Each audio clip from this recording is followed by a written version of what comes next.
Well, ladies and gentlemen, Donald Trump is receiving great news, not only out of the swing states, but also out of more liberal states. You've got this new poll out of New Hampshire. I looked into this poll, and their overall popular vote does have Trump up by 3, which I do think is very likely not going to happen. But remember, the Gallup average right now is a Republican +3 electorate. So if that happened, I could see Trump winning the popular vote by around 2.5. We'll have to see what Gallup says with their next poll on that. And Gallup's been very accurate, so we'll see. But when you look at any of these just popular vote polls and you look at the crosstabs and the most important issues, it's always inflation number 1 and immigration number 2, and normally economy number 3. And those are all great issues for Trump. If the top 3 issues are inflation, immigration, economy, Trump is winning this election. Point blank, period. They need to make one of the most important topics abortion.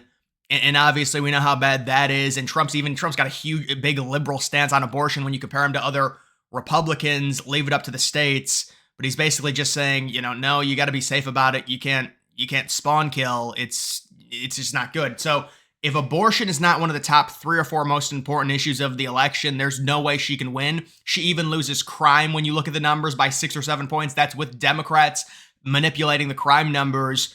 And if I don't even know why Democrats want crime to be down. Don't they want crime to be up because they allow people to steal stuff in stores because they say they should be allowed to because they're homeless? That's the Gavin Newsom policy. You could steal $900 worth of stuff because the United States disenfranchised you, and that was the whole idea of that. But then they say, oh, crime is down. Wouldn't they want crime to be up? Because, they have put policies to where they make crime legal. I don't understand their logic. But either way, you've got this New Hampshire poll, Harris +2. It's possible. It is possible, especially with the swings we're seeing. You've got a New Mexico poll that has Harris +4. So maybe New Mexico. I think Trump will probably lose New Mexico, honestly. It could get a little bit closer. It's a border state. People are outraged at the way the Democrats are handling the border. It's not going to change it all either if Harris wins. And so I think New Mexico, they're not dummies. Harris will probably win New Mexico, but it'll be closer. Maybe it'll be a 5 or a 6-point victory for Harris, New Hampshire. There was some different polling out of Virginia. I saw one poll had Harris up 2, and then there was also another poll that had Harris +11 in Virginia. So there's some different stuff when you look at that. Also, that poll that had Harris +11, it had Kane up by 20, which is just absurd. It's poor data, and you look at the approval rating on all of them. I think it had Trump -22 in terms of approval, Harris winning independents by 15. And they're like, well, this pollster was really accurate in 2020. Yeah, but that's bad data. There's no way, when you look at independents in every other state, Trump's polling better, and now Harris is +15 in Virginia. It's bad data. You can just tell based off of that, the approval ratings in general. But either way, guys, New Hampshire, New Mexico, swinging a little bit. It's looking better for Trump. It's really not just the swing states. It's even more the liberal states. I saw another Minnesota poll that had Harris only up by 4. I think Minnesota is going to be closer. I think Virginia will be closer. New Hampshire will be closer. New Mexico will be closer. New York will be closer. How about New Jersey with a very liberal poll that got released that only had Harris up by 12? It was a crap liberal pollster. Harris is probably going to win New Jersey by under 10. So Trump's going to cut into basically half of the win that Biden had in 2020 in both New York and New Jersey. You want to talk about a popular vote victory, there are the components right there. And then obviously a win in Arizona looks very likely. A win in Georgia looks very likely. North Carolina, Trump is starting to stretch his lead a little bit in terms of the betting markets. Pennsylvania, Trump is starting to go decisively ahead with the Butler rally. The irony of them trying to take Trump out when in reality Trump turned his head and they handed him the election. They try to blow his head off. He goes back to that site. He draws 100,000 people. He's got the superstar Elon Musk right next to him. And they've got the super team with Vivek, with Tulsi, with RFK Jr. It is just so, with JD Vance. It is so historic. And now they're even lying about abortions and healthcare. That's how desperate they've gotten. Amber Thurman died because she lived in a state with a Trump abortion ban. And of course, that is extremely disingenuous. I'm sorry, but this is some of the ugliest behavior this cycle. They are lying about this, trying to manipulate the death of this poor woman for political gain by lying about the way in which it happened.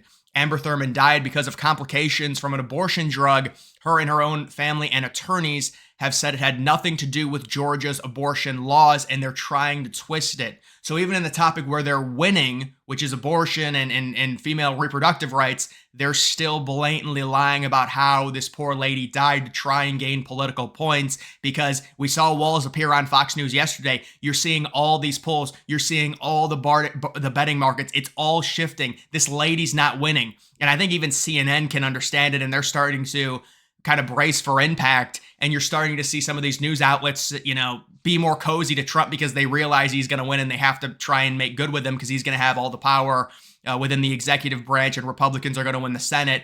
And they possibly, especially if we get these numbers with the popular vote being this close, will win the House as well. Even though right now, technically, according to the betting data, it's around a 40% chance. That's still, 40% is not, it's not ideal, but they can still very easily win it if Trump has a really good night, which right now it seems like it's expected. So this is all really, really good stuff. You've got a Wisconsin poll with Trump +2. We certainly expect Trump to, based off of 2020, 2016, the way the polls were done versus this year where it's basically tied, certainly expect Trump to win Wisconsin as well. So I would say all of these polls that we've seen are very positive for Trump.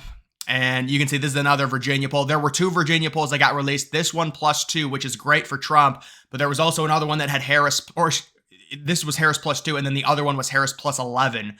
So that's an average about. Listen, I think that Harris +11 is a total aberration if you look at the approval ratings, and also Harris winning independents by 15 points, even in a state like Virginia, which you could argue is you're going to want to oversample Dems because it's a more Democratic state. A +15 among independents is total bullshit, man. That's just pure. That to me, that's poor data. I think there's 0% chance she wins independents by 15 in Virginia. I think there's a 0% chance she wins independents by 8 in Virginia, let alone 15, even by 5. You've got this Pennsylvania voter registration data update. Republicans gaining significantly in voter registration in October.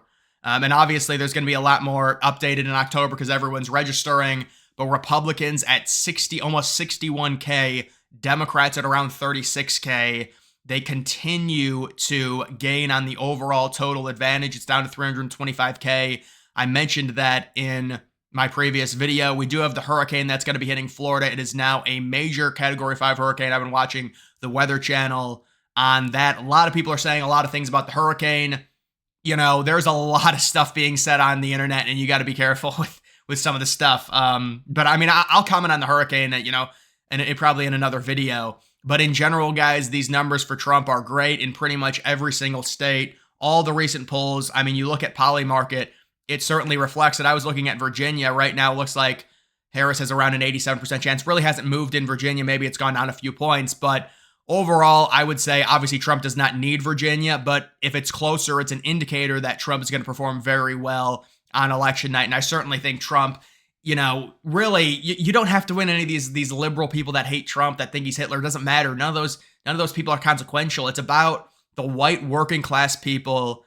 And you just feel that they're going to go for Trump, man. Like, even some of them that don't love Trump, you just know they're going to vote for him after everything that happened with the assassination attempt, him returning to Butler, him getting the support of Elon, him getting all these liberals. RFK Jr. was running in the Democratic primaries. Now he's supporting Trump, and just the willingness to work. And I was thinking about Trump. He's going to be president-elect, and, he's going to be talking to Putin and Zelensky when he's president-elect, trying to get that war solved. And you just feel it. Obviously, there's going to be, the Democrats, they spend a bunch of money. They hate Trump. They say he's horrible. But you can just tell it's just not going to be enough. It's just not going to be enough. Trump is going to win, and he's going to be reelected here after a 4-year pause on his presidency. So I think, you could just feel it, man. It's going to happen. I think the betting markets can feel it. There was definitely a change after that Butler rally, and it is really ironic. They tried to blow his head off, and it just got him elected. Seriously, I think he was going to win, without the assassination attempt, but it's just the best case of irony. They tried to kill him, and that's what propelled him to win the most important state in the 2024 election. He probably won't even need Pennsylvania. That's the funny thing, but I still think he's going to win Pennsylvania anyways and get over 300 electoral votes. But either way, guys, that is going to do it for this video. Make sure you follow me on X. Link to that's always in the description.